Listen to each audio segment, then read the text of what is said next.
This episode is a trackpads.com production.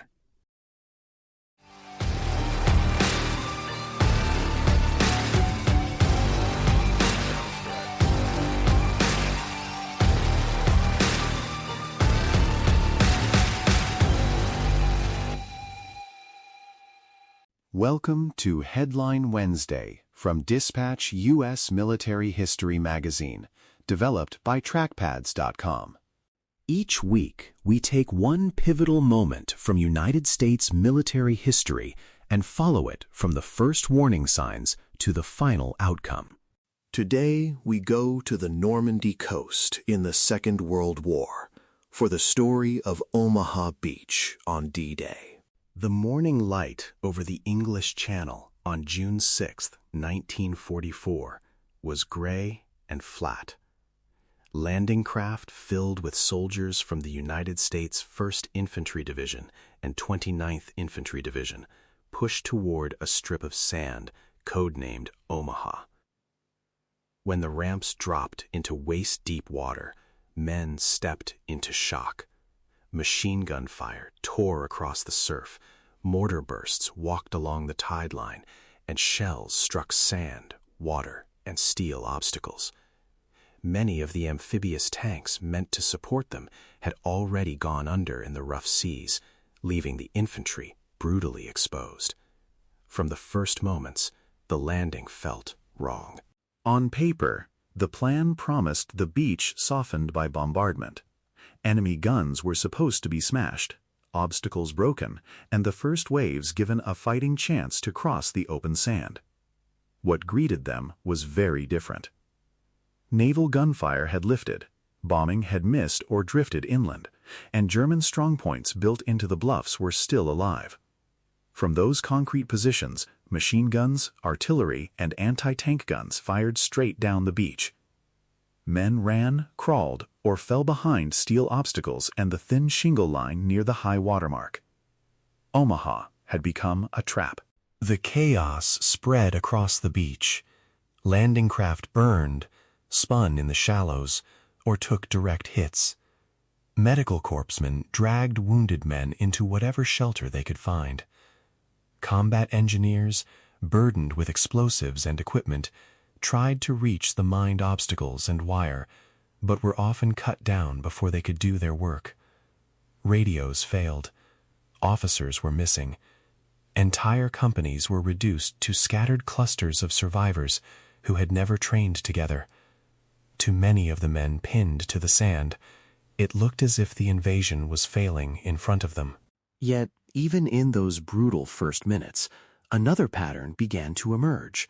Small groups of men edged sideways along the beach, searching for dead ground where German guns could not quite reach. Junior officers and sergeants gathered strangers into makeshift teams. Engineers clawed forward to blow gaps in the wire.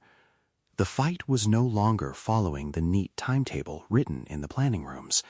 It now depended on whether improvised groups could find a way off the sand and into the bluffs. Omaha mattered because Operation Overlord depended on 5 landing beaches opening the German-held coast of France. Utah and Omaha were assigned to American forces in the west. Gold, Juno, and Sword were assigned to British and Canadian forces farther east. Omaha anchored the center of the American landing area, linking Utah with the rest of the invasion front and helping open the road network toward Cherbourg and the interior of France. If Omaha failed, the Allied line would have a dangerous gap in the middle. The terrain made that danger worse.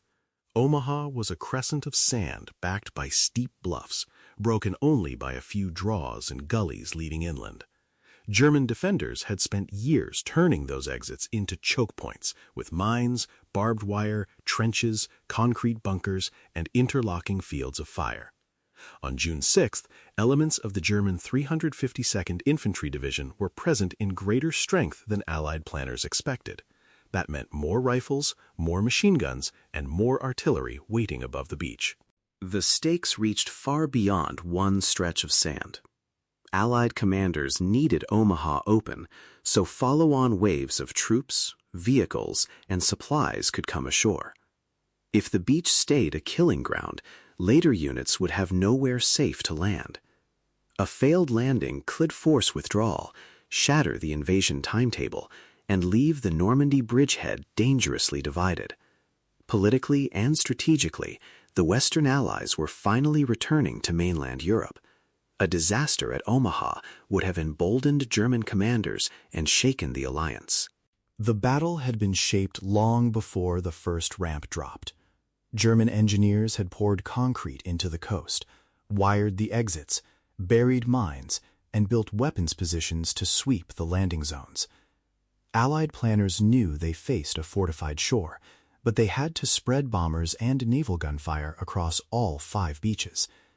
At Omaha, the enemy was stronger than expected, the weather was poor, and the timing was unforgiving. Bombers often released inland to avoid hitting friendly troops. Naval shells struck the coast, but did not crack many of the strongest bunkers. By the time the first soldiers crouched inside their landing craft, much of the textbook preparation had already frayed.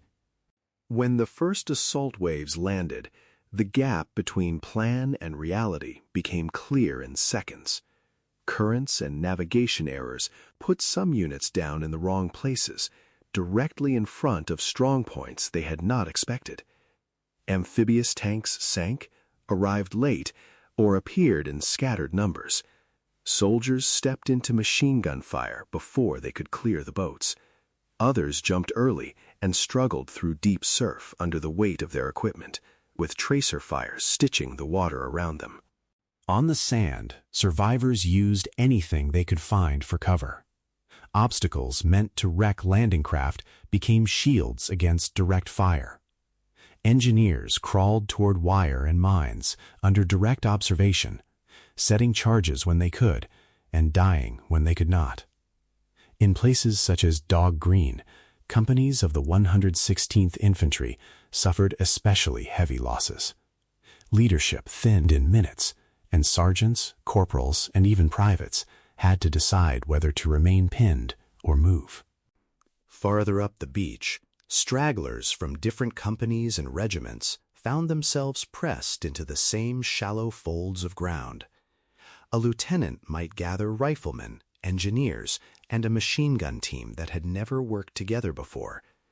Using smoke, dunes, shingle, and brief pauses in enemy fire, these small groups began pushing toward breaks in the wire and ravines in the bluff.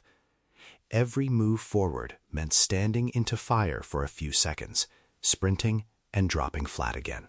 Offshore, commanders struggled to understand what was happening. Reports were fragmentary and grim. Units were shattered, obstacles still stood, and exits remained blocked. Some leaders considered whether parts of the landing might have to be shifted or pulled back. But on the beach, the character of the fight was already changing. The battle was being shaped less by arrows on planning maps and more by the initiative of small groups clawing for a foothold.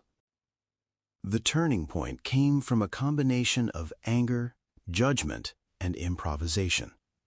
Destroyer captains watching the slaughter made a dangerous decision. They brought their ships much closer to shore than planned, threading through landing craft, wreckage, and shallow water, where grounding was a real risk. From that range, their gun crews fired almost point-blank at German positions on the bluffs, walking shells across ridgelines and concrete casemates that had survived earlier bombardment. For the men pinned on Omaha, that fire mattered. It did not make the beach safe, but it gave them moments. When a bunker's fire slackened, a sergeant or lieutenant would pull together whoever was nearby and move.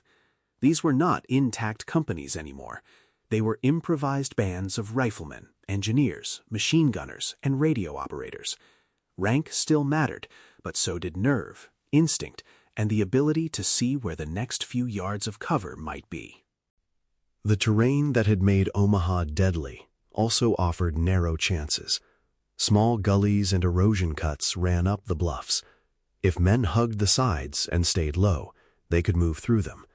Under covering fire from the beach and from the ships offshore, these groups climbed, threw grenades ahead, cut wire, and used explosives to open paths. In some places, they found blind spots in German defenses that had been designed mainly to sweep the open beach and obvious exits. By late morning, American troops began cresting the bluffs. That changed the geometry of the battle. German machine gun nests built to fire down the beach suddenly faced attack from the side or rear. Mortar teams that had been dropping rounds on the waterline now faced riflemen among hedgerows behind the ridge.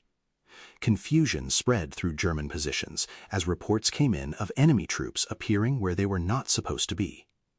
The defenders had strong positions, but they had limited reserves and could not seal every breach. The turning point at Omaha was not one dramatic charge. It was a series of grinding advances, one gully, one hedgerow, and one strong point at a time. As more men reached the heights, small openings became wider routes. Movement off the beach increased. Engineers cleared and marked exits. Follow-on troops pushed through. The fight remained brutal, but American soldiers were no longer simply trapped on the sand under fire from above. By afternoon, Omaha still looked terrible. Wrecked landing craft, burned vehicles, abandoned gear, and the dead and wounded covered the beach. Some companies had been reduced to a fraction of their original strength. Yet above the high water line and beyond the bluffs, American units had carved out footholds inland. In several sectors, men were now moving through hedgerows and fields instead of across bare sand. They had traded one danger for another, but the beach defenses had been broken. That was enough to change the operational story of the day. Once the German line along the bluffs was pierced in multiple places, coordination became harder for the defenders. Communication lines were cut. Observation posts disappeared. Local reserves were committed piecemeal. At the same time, the presence of American troops inland allowed Allied commanders to keep sending reinforcements through the surf. By evening, tanks, artillery, vehicles, and more infantry were beginning to move off the beach and into Normandy. In the larger Normandy campaign, that mattered more than the exact number of yards gained on day one.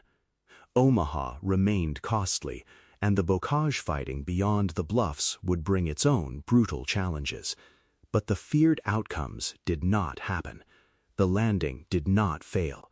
The troops were not forced back into the sea. The link between Utah and the British and Canadian beaches was not permanently broken. The invasion held its central anchor, and the Allied bridgehead continued to grow. The legacy of Omaha Beach reaches beyond the sand and bluffs. For military professionals, it remains a case study in the limits of planning and the importance of adaptable leadership at the lowest levels. Weather, enemy strength, missed bombardments, broken communications, and chaos shattered the original plan. What carried the day were destroyer crews willing to risk their ships close to shore and junior leaders willing to gather whoever was still standing and move forward. For civilians, veterans, and families who walk Omaha today, the story is sobering and grounding. It reminds us that even the most famous victories were not inevitable. History turned on frightened, exhausted men making decisions under fire, without any guarantee that the larger plan would succeed. On that morning, the only way out of the killing ground was forward. Remembering Omaha keeps the human scale of D-Day in view and honors the small groups whose courage helped open the way into Western Europe. You can hear stories like this in narrated form through the Dispatch audio editions, which follow these moments from first contact to final outcome. Headline Wednesday is developed by trackpads.com as part of Dispatch, U.S. Military History Magazine.